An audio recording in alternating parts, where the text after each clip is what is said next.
This is something enormous. It is about a final control, and it's the United States saying there may be another power in the world, but we will be the ultimate power. Quite explicitly, the US and the EU are saying that they want these new trade agreements to form the blueprint, the template for all future trade deals.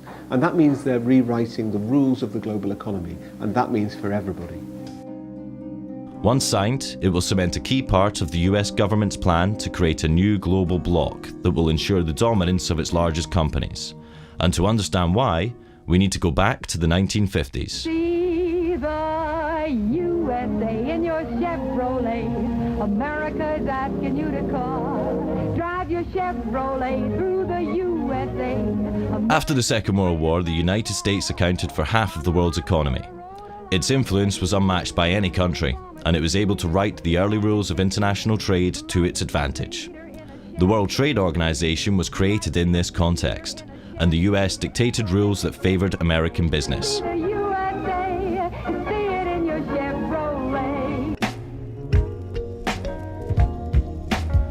But as economies like China and India joined the WTO, it became a more democratized arena, and the US found it harder to control its decision-making. At the WTO, at its Doha rounds, India spoke up and Brazil spoke up, and the US lost control. I think it's no use beating around the bush. This meeting has collapsed. The US felt it needed a new strategy to maintain its global dominance. So in the classical American style, they went big. To bypass the WTO, they're creating the biggest international agreements that the world has ever seen. They're called the three big T's: the Trans-Pacific Partnership, or TPP, the Transatlantic Trade and Investment Partnership, or TTIP, and the Trade in Services Agreement, or TISA. And they're all being negotiated in secret right now. We only found out when WikiLeaks was able to leak parts of them. And what's interesting is when you look across all of these deals, whether it be TTIP, TPP or TISA, China is excluded, but also Brazil, Russia, India, South Africa, they're all excluded because those are the emerging economies. What is not often understood is that these agreements are part of a geopolitical war. This is a new war which is taking place between the United States and China. The United States is very scared of the rise of China, so it has moved to militarily encircle it through what is called the pivot to Asia, and now it's moving on to doing that economically. The basic idea which comes across from reading US strategy papers is the construction of a new grand enclosure. And to put inside this grand enclosure, the United States, 51 other countries, 1.6 billion people, and 2/3 of global GDP. To integrate Latin America away from Brazil and towards the United States, to integrate Southeast Asia away from China and towards the United States, and to integrate Western Europe, pulling it away from Eurasia as a whole and towards the Atlantic. Of the three big T's, WikiLeaks has revealed 4 chapters of the TPP, which affects 12 countries in the Americas and Southeast Asia. We also obtained and released the core text of TISA, which affects 52 countries, including the EU. But nearly all of TTIP is still secret. Nobody knows about what's being negotiated in our name. So you have these far-reaching deals which are going to completely change the face of our economies and our societies, and yet even elected parliamentarians know nothing about it. The world's biggest corporations don't have the same problem. They have been receiving VIP access from day one and have had abundant influence in the negotiations.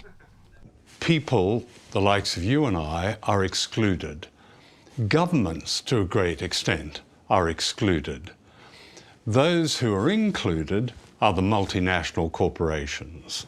These agreements are basically corporate ownership agreements. The funny thing about free trade agreements, as we understand them, is they often have nothing to do with trade in the sense of the mutual lowering of tariffs. What they're about is enshrining an investor rights regime in the respective countries and ensuring that corporations can run wild in the respective economies with very, very little regulation or impingement by government or authorities. These treaties will have huge, huge implications for literally almost every critical issue that an individual citizen or community would care about: health, education, the environment, privacy, access to medicines. I mean, the list could go on. One of the most criticised aspects is a system called the Investor State Dispute Settlement, or ISDS. It's a secretive international tribunal that allows companies to sue states over virtually anything that they can claim affects their investment. If a protest affects their profits, they can sue. If laws affect their profits, they can sue. If new regulations might impact where or what they want to do with their money, they can sue. This is a new power which will be handed over to US corporations to sue the governments of Europe in a parallel judicial system which is available to them alone. So people have no access to it, domestic firms have no access to it, governments have no access to it. It's just there for foreign investors, in this case, US corporations. Based on ISDS history, critics argue that European state sovereignty and democracy are at serious risk. Previous lawsuits include Swedish company Vattenfall suing the German state for $3.7 billion for phasing out nuclear energy. British American Tobacco sued Australia for passing a law limiting cigarette advertising. The French company Veolia sued Egypt for raising the minimum wage.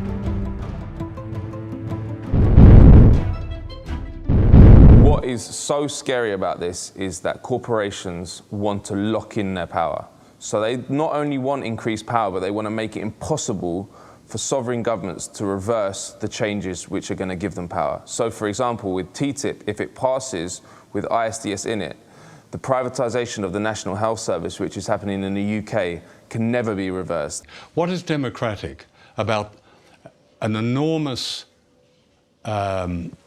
imposition of power on countries whose citizens have no way of knowing what's going on, of debating it, or influencing their government in its decision?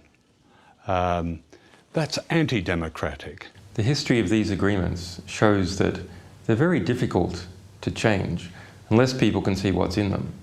And that's why they're kept secret. Because when the contents are revealed, it generates an opposition. In a few moments, I will sign the North American Free Trade Act into law. NAFTA will tear down trade barriers between our three nations.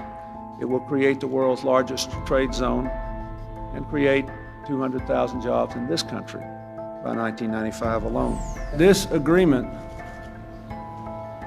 exchanges membership rights for China in the WTO for economic opportunities for America in China, for American businesses and American workers.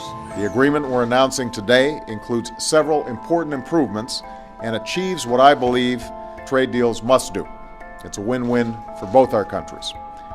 This deal is a win for American workers, for our farmers and ranchers. It will increase exports of American agricultural products. So instead of having a race to the bottom for lower wages and worse working conditions and more abuse of our natural resources, this is a race to the top.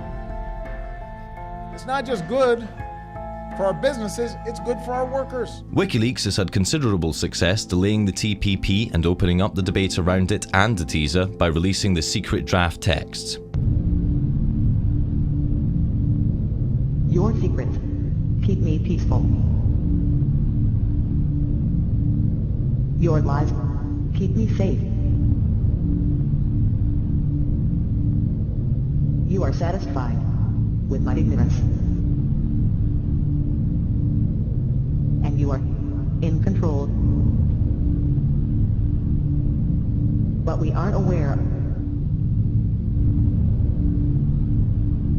We are anonymous. We do not forgive. And we do not